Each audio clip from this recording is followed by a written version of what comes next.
Hello, everyone. Today I will be showing my final project, which happens to be a visual novel.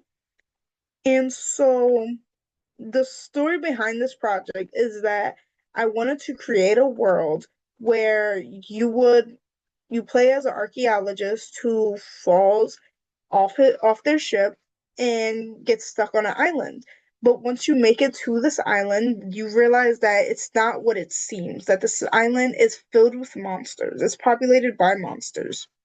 And so I want to start off with the code because my biggest challenge with this code was mainly sizing. So luckily, this is a story I've been working on for like a couple of years now. I had the script already printed out, and I knew how I wanted these characters to act. I knew how I wanted them to present themselves. Like here we have Prince Carlos. I wanted him to be like a mysterious character. Like although being the prince of this kingdom, I wanted him to be like a very mysterious kind of man that you will never know what he's thinking. You'll often find him hiding in the shadow of a corridor or walking down a hallway that has endless loops. In comparison to his father, King Angelo, who, unlike his son, is a very short-tempered man. He, some might just say he's very protective of his people, given the fact that before YN came into play long ago that the people of this island had been at war with humans.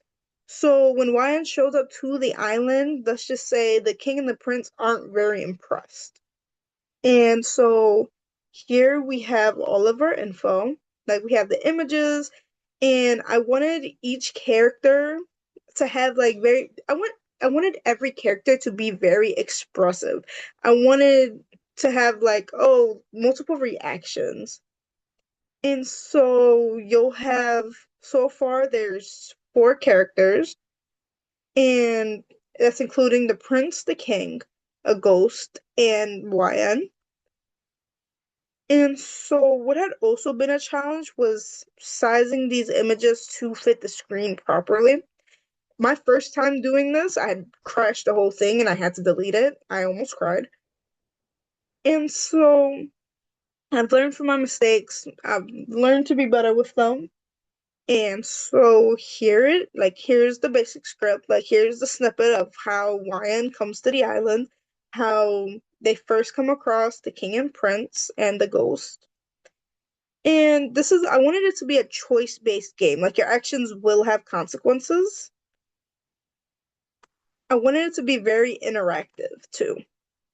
All right, let me start this up. All right, I'm gonna start it up.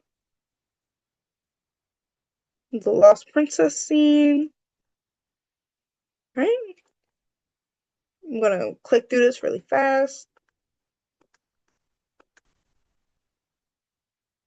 In here, I wanted the backgrounds to also be very interactive. Like I didn't want it to feel like, oh, like you were just staring at a blank picture for however long. I wanted everything to be almost fluid like so that you would get that full immersive experience. And I wanted every every chat box to show off every character's personality. So here we have the ghost child. This is someone who doesn't remember who they are or like what their name was. All they know is that they're bound to the castle. And it later becomes your job to figure out who this child is, how they became a ghost, and what happened to them.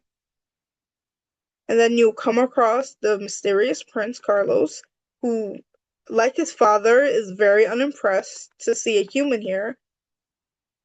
And here's where our choices come into play. So here we have the king asking us, how did we get here? So let's say we choose to remain silent. We see that the king doesn't like that. He actually ends up getting very angry. And we see that, oh, okay, they're like a little crazy. But I wanted them to also be kind of sassy. I didn't want this to be like a very dim or like sad story.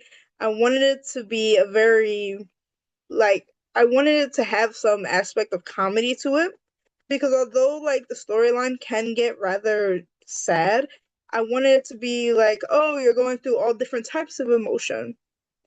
All right, now let's say if we decide to ask where we are. And even with the second option, the king is still a very sassy man for some reason. I say as if I didn't make him that way. And here we have the prince trying to be understanding, trying to figure out how we got here. Again, the backgrounds mostly were not done by me, but the characters were. The characters and the story were. And the coding. That was a pain to write all that coding. And I wanted the characters to be I wanted them to be able to move around a lot because I didn't want everything just still. Because I feel like when everything is just still, it's just very boring. Like you lose interest. I wanted everything to have a purpose. So yeah, this is my story. I really hope you like it, and I hope you stick around to see what else is to come in the future because I genuinely want to finish this project and I want people to also see the story I'm trying to make of this kingdom because it goes into aspect of how people are affected by the war, like different types of wars in general, how trauma can really affect another person's mind and personality on both like trauma on both a parent and a child. And we'll get to see that as the story continues and as you get to like further understand how the king came to be and how the prince came to be and where the ghost child came from and how the kingdom itself came on lockdown. So yeah, thank you very much.